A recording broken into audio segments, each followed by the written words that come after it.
Ako nga pala si Carl Baksal. Isa akong call center agent. Nagtatrabaho tuwing gabi hanggang umaga. Kaya naman ito, kakagising ko lang. Narito upang maghanda.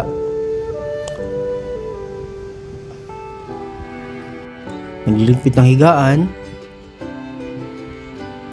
Nagtutupi. At higit sa lahat, ako yung nananalangin. Pagising sa umaga, naghihilamos. Ngunit, laging walang tubig. Di bali na, meron pa naman ditong tirang tubig.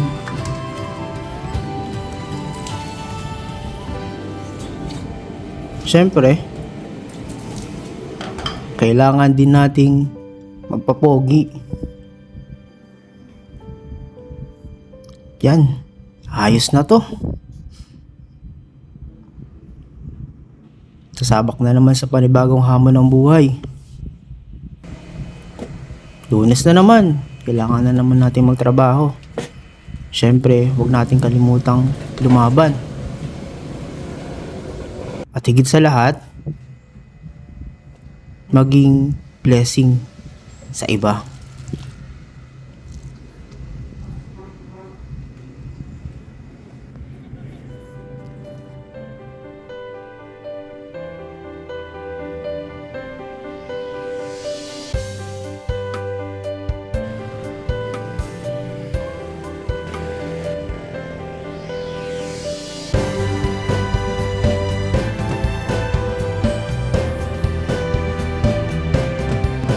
Nandito na naman tong maglola na ito.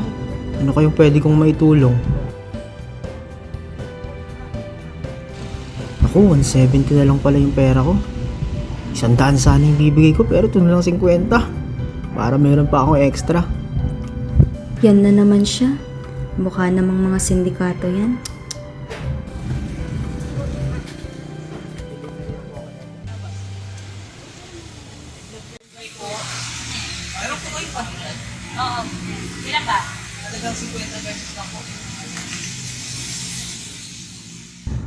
Tapos, yung natirang 50, pwede ko itong pang libre dun sa mga naglilinis.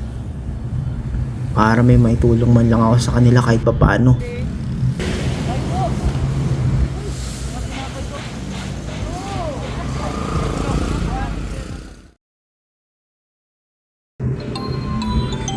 Halos araw-araw, ganito ang routine ng aking buhay. Gigising, magtutupi ng higaan, mananalangin, maghihilamos,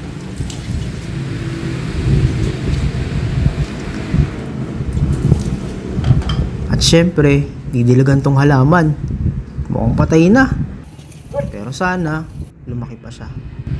Nakarang araw, may nakita akong isang lalaki na nagbibisikleta. Problemado siya. Napansin ko yung kanyang problema. Malambot yung gulong niya. At hindi siya nakapagdala ng pambomba. Kaya naman dali-dali akong umuwi. At sa aking pagbalik,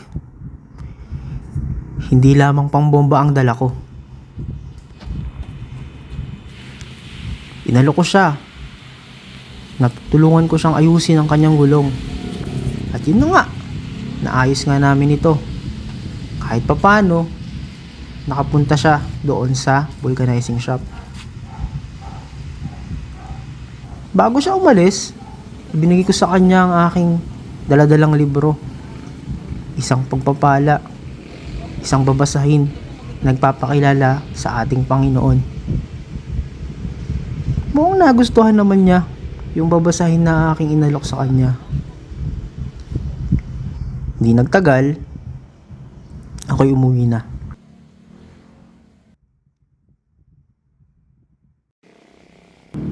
Paano ba ako makakatawid dito? Ang dami namang sasakyang dumadaan. Wala namang tumutulong sa akin. Kanina pa ako dito. Ay, sandali, sandali! Ay, Nay, sandali lang. Huwag muna kayong tumawid, basta-basta. salamat iho ha. At dumating ka. Ako'y kanina pa doon, hindi ako makatawid. Salamat iho at tinulungan mo ako. Narito po, Nay. Meron po akong dalang babasahin. Kung meron po kayong oras, pwede niyo pong basahin at pag-aralan ito. Iho, salamat dito sa aklat na binigay mo. Ito'y aking babasahin ha. At ako'y salamat din at ako'y tinulungan mong makatawid. Yung kapitbahay nga pala namin, naaalala ko sa kanya yung lola ko sa probinsya. Kaya ito, nag-iwan ako ng saging. Sana nagustuhan niya mamaya pag nakita niya.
You are my everything.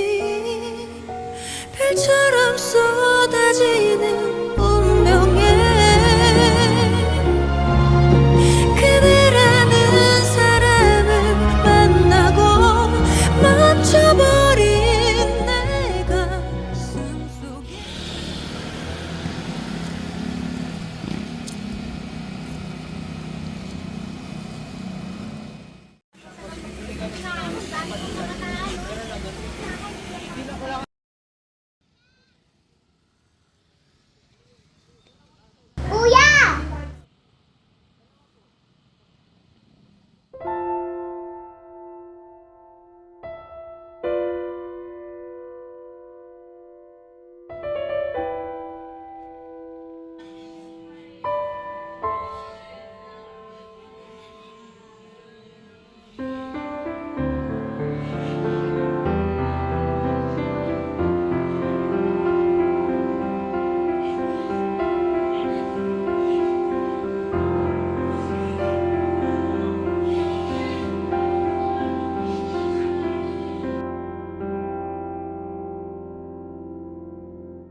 Minsan napaisip ka na ba kung ano ang ibig sabihin ng salitang pagpapala? Paano ito tinatamasa ng bawat isa sa atin? Sino ang nagbibigay nito sa bawat isa? Ano ang hinihiling mong pagpapala? Para kanino mo ito hinihiling? Madalas na pang makasariling panalangin ng ating dalangin. Panginoon, bigyan mo ko ng mamahaling sasakyan. Panginoon, pagkalooban mo ko ng magandang trabaho. Panginoon, mabili ko sana ang mamahaling cellphone na ito. Iba't ibang kahilingan na pumapagitna sa pansariling kagustuhan. Ngunit, ano nga ba ang nais sa atin ng Panginoon? Yung tayo ba'y yumaman lamang? O gumanda ang buhay? O matupad ang ating pansariling pangarap sa buhay? O yung tayo ang maging pagpapala sa iba? Na maging daluyan ng pagpapala para sa ating mga kapatid, sa ating mga kapitbahay, sa ating mga nakakasalubong, sa taong hindi natin kakilala, sa mga taong hindi tayo gusto, sa mga taong nakalimutan na ng panahon, sa mga taong kapos sa buhay, mga taong hindi natin kapananampalataya, mga taong iba sa atin. Ang nais ng Diyos sa atin ay yung maging daluyan tayo ng pagpapala sa iba. Kaya't minsan ay dalangin natin sa Panginoon na tayo ay maging kasagutan sa mga panalangin ng iba. Na tayo ang magsilbing sugo mula sa maliliit hanggang sa malalaking bagay. Isalamin natin sa mundo ang pag-ibig ni Jesus na namatay para sa atin. Sa pamamagitan ng mga simpleng bagay, tayo ay gumaganap sa ating misyon.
Ano ba naman yan?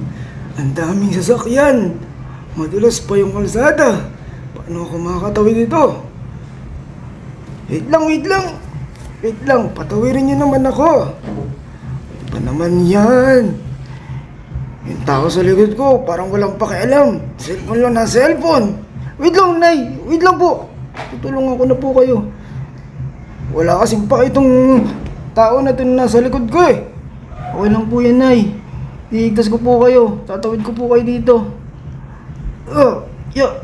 Ayan, okay po. Bibigyan ko po kayo ng babasahin. Sana po basahin niyo po ito. Walang problema. Babasahin ko ito. Maraming salamat. Okay din. Ano ba naman yan? Naplatan pa. Ano ba naman to? Nakakainis.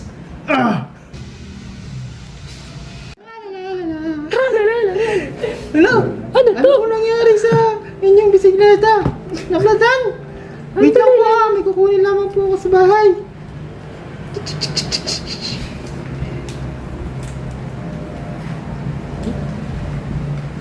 Nandito na. Sana makatulong to. Ito po, nakapagdala po ako ng pambomba. Ayan, maraming salamat. Kasi naiwan ko kasi yung pambomba sa bahay namin eh.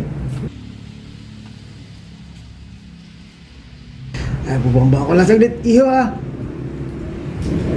Oh, wait lang po. May babasok po ako dito ibibigay sa inyo. Sige. Tignan natin. Mukhang maganda to ah. Aba? Malaking tulong to sa akin. Kahit di ako marunong magbasa.